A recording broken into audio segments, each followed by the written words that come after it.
Agar siz bugun zamonaviy avtomobil dileriga kirsangiz, aslida moliyaviy tuzoqqa tushasiz. Bugungi kunda yangi mashinaning o'rtacha narxi endi 35 ming yevrodan oshib ketgan. Dilerlar xaridorlarni 7 yillik kreditlarga qamab qo'yishadi. Foiz stavkalari esa bank kartalarinikiga tenglashib bormoqda. Lekin ko'rsatilgan narx eng yomoni emas. Eng yomoni pulingiz evaziga aslida nimani olishingizdir. Zamonaviy mashina sotib olayotganingizda siz mexanik biror narsa sotib olmayapsiz. Siz tort gildirakli smartfon sotib olyapsiz. U tezda qadrsizlanadi. Sizga to'liq tegishli bo'lmagan dasturiy ta'minot obunasini olasiz. Har bir safaringizni yozib boradi va matematik tarzda kafolat muddati tugashi bilan sizni moliyaviy jihatdan barbod qilish uchun yaratilgan. Lekin garajlarda jimjit isyon unib chiqmoqda. Mexaniklar, amaliy odamlar, oz pullari bilan va aqlli haydovchilar hozirgi avtomobil bozorini butunlay rad etishyapti. Ular ekrandan oldingi mashina boshligi deb ataladigan strategiyadan foydalanishyapti. Bugun men sizga bu strategiya qanday ishlashini aniq tushuntirib beraman. Bu boshliqni tushunish uchun avvalo tuzoqni tushunish kerak. 2018 yildan keyin ishlab chiqarilgan istalgan mashinaning paneliga qarang. Jismoniy ko'rsatkichlar yo'qolgan. Konditsioner aylantirgichlari ham yo'qolgan. Qattiq plastikdan yasalgan radio tugmalari ham yo'qolgan. Ularning o'rnida markaziy konsolga yopishtirilgan ulkan yorqin sensorli ekran turibdi. Ishlab chiqaruvchilar sizga shunday deydi. Bu yuqori darajadagi yangilanish deyishadi. Bu yolg'on. Oddiy arzon oynali ekran, har biri alohida simlangan 30 ta analog tugmachadan ancha arzon ishlab chiqariladi. Bu tejamkorlik chorasi innovatsiya deb ko'rsatilgan. Va bu sizning hamyoningiz uchun vaqtli bomba. 20 yillik mashinada agar konditsioner aylantirgichingiz buzilsa, siz avtobozorga borasiz, bir necha yevroga plastik tugma topasiz, uni o'rnatasiz va yana salqin havo esadi. Zamonaviy avtomobilda esa konditsioner boshqaruvlari shu sensorli ekran dasturiga birlashtirilgan. Ekran quyoshda qizib, muqarrar ravishda ajralib chiqsa yoki ichki protsessor kuchlanishdan kuyib ketsa, siz isitgich, muzdan tushirish yoki avtomobil radiosidan ayrilasiz.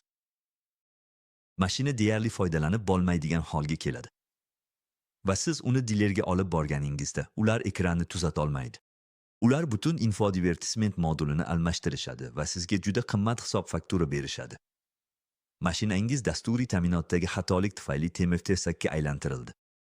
Lekin sensorli ekranlar faqat boshlanishi xolos. Haqiqiy firibgarlik esa orqa fonda sezdirmay ishlamoqda. Bugungi kunda ishlab chiqarish liniyasidan chiqqan har bir avtomobil doimiy uyali aloqa bilan jihozlangan ichki telematik tizimga ega. Siz avtomagistralda real vaqt rejimida ma'lumotlaringizni yigayotgan 2 tonnalik mashinani haydab ketayapsiz. Bu tizimlar sizning tormoz bosishingiz, tezlik oshirishingiz va har kuni qayerga borishingizni faol ravishda kuzatib boradi. Va dahshatli haqiqat yaqinda oshkor bo'ldi. Yirik avtomobil ishlab chiqaruvchilari bu haydovchilik ma'lumotlarini yashirincha to'plab, ularni ma'lumot brokerlariga sotishgan. Ular esa to'g'ridan to'g'ri qayta sotishadi. Sizning sug'urta kompaniyangizga. Dunyo bo'ylab haydovchilar sug'urta to'lovlari bir kechada 2 baravar oshganini ko'rishyapti.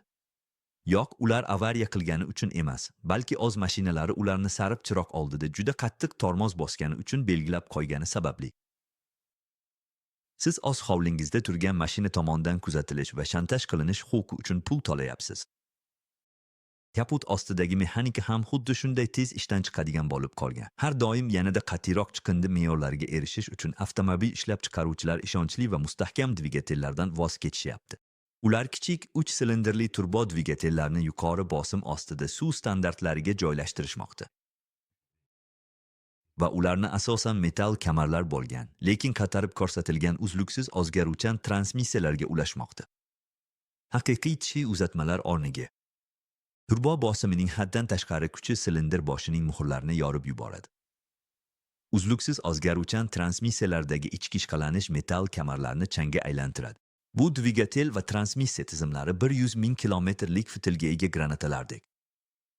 Zamonaviy avtomobil bozori to'liq tuzoq, lekin undan chiqish yo'li bor. Ekransiz avtomobil davri muammosi avtomobil tarixining aniq bir davriga to'g'ri keladi.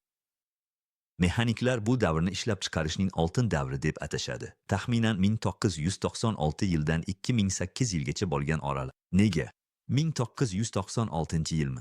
Bu yil Yevropa reglamenti bo'yicha barcha bozorda sotiladigan mashinalarga oid 2 diagnostika tizimi majburiy joriy etilgan yil edi.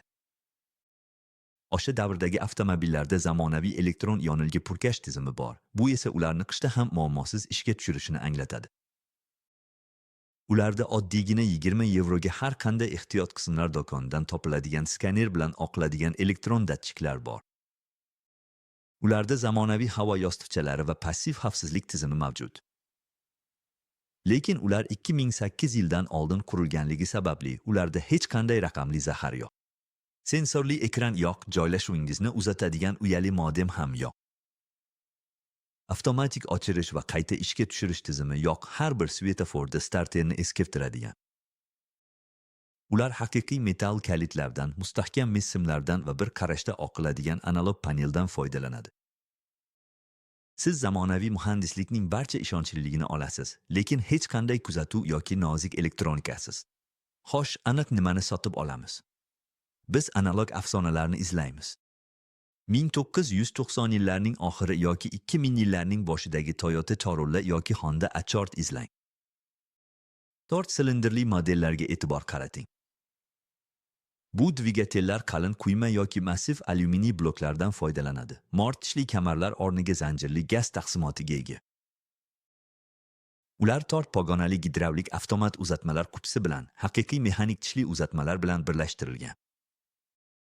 Bu dvigatel va uzatmalar majmuasi faqat muntazam moy almashtirish bilan 300 ming kilometrdan oshib ketishi bilan mashhur. Agar sizga ko'p maqsadli utilitar kerak bo'lsa, 1990-yillarning oxirida ishlab chiqarilgan Volkswagen Transporter, Tort yoki Mercedes Vito izlang. Ular murakkab dvigatel boshqaruv dasturlari paydo bo'lishidan oldin qurilgan. Agar siz katta, mustahkam va bardoshli sedan xohlasangiz, bozordagi eng yaxshi fay avtomobilini qidiring.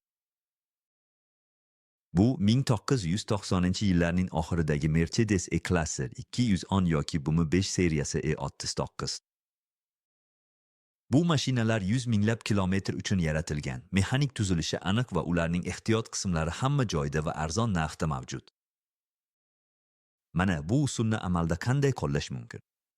Siz kredit olmayapsiz, naqd pul egasiz. Siz yaltiroq dilerlik salonlari, ularning zoraki sotuvchilari va yirtqich moliyaviy maslahatchilardan chetda bo'lasiz. Siz to'g'ridan-to'g'ri xususiy odamlardan xarid qilasiz. Siz uzoq xizmat qiladigan mashinaning jismoniy belgilarini izlaysiz. Haqiqiy metall kalit mexanik qulfga aylanadigan. Qalin plastmassadan yasalgan konditsioner tugmalari aylantirganda cheftillab ovoz chiqaradi.